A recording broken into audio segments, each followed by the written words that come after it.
And some people say, well, I don't like Easter because it's pagan. You know what? I don't like Nike because Nike's pagan. There's lots of things that are pagan.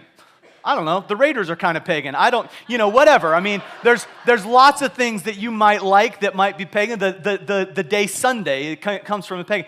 So the reality is there might be someone who comes to church because they're watching their son or daughter, sing on the platform or coming for Dunkin' Donuts. I don't know why you're here. You might not be here for Jesus. How many of you know if someone comes for another reason and they meet Jesus, that's not a bad thing? Sometimes someone is there, like in verse 9, and they're not there for Jesus, and then they meet Jesus. And look at verse 10. I love this. The religious leaders, and by the way, the religious leaders, they always mess things up in the Bible. And the religious leaders, the chief priests, consulted, verse 10, that they might put Lazarus to death. How fearless must have Lazarus been? He was already dead once. Jesus brought him back to life again. What are you going to do? You're going to kill me again? And so here you have the religious leaders saying, we have to stop the spread of everyone believing in Jesus. Now, many people believed that Jesus was their coming political king.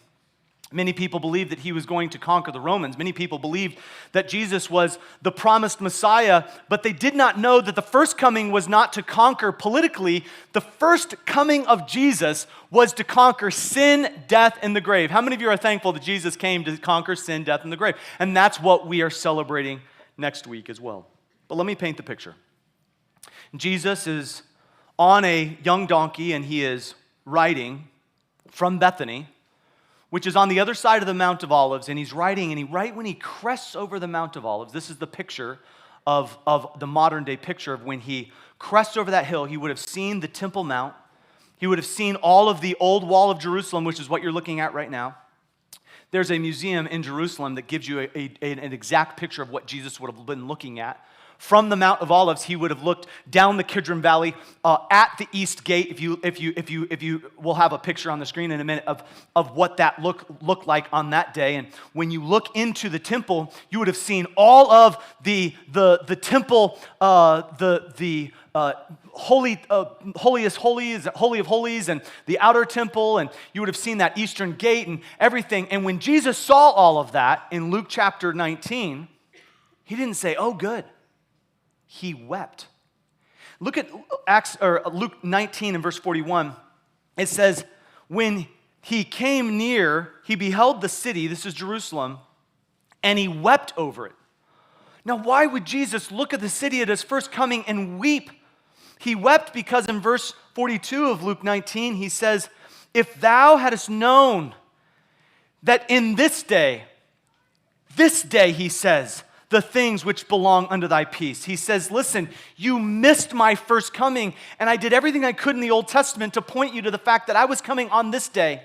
In fact, historians and theologians have looked at all of the passages in the Old Testament. In fact, in Daniel chapter 9 and verse 26 and 27, it gives the exact number of days from when Daniel was hearing from Gabriel about Jesus' first coming to the point that Jesus was going to walk into Bethany and get on a little mule, and he was going to ride into Jerusalem on the 9th day of Nisan.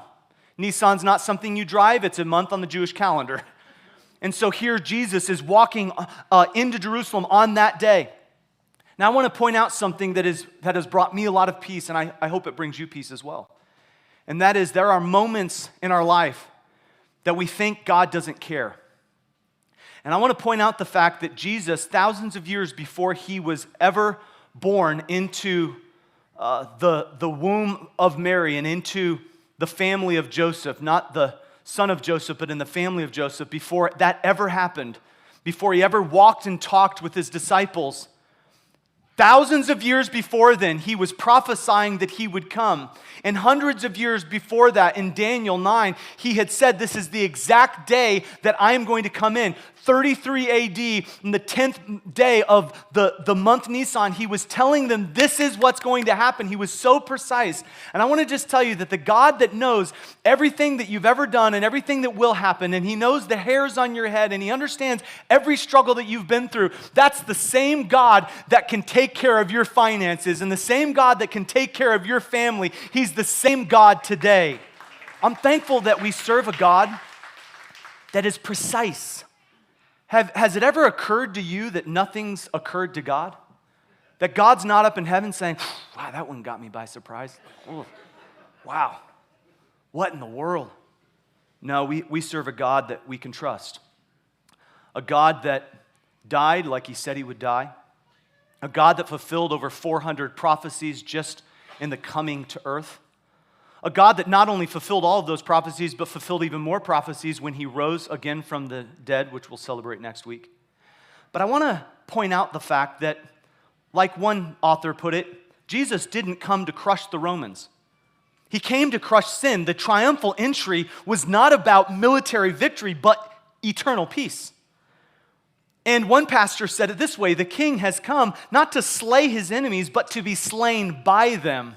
This is the great proof that we have a Savior, because He did not come first to rule and reign. He came to be slain for the sins of many. This is the triumph of Palm Sunday.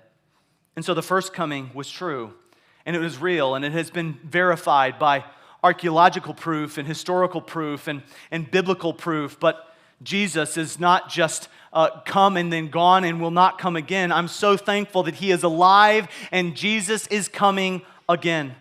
Billy Graham, the great evangelist, said in his book, The Jesus Generation, he said the second coming of Christ, it will be so revolutionary that it'll change every aspect of life on this planet. Christ will reign in righteousness. Disease will be obliterated. Death will be eliminated. War will be abolished. And nature will be completely changed. I long for the day when Jesus comes, and I am just here to say aloud, Jesus is coming again.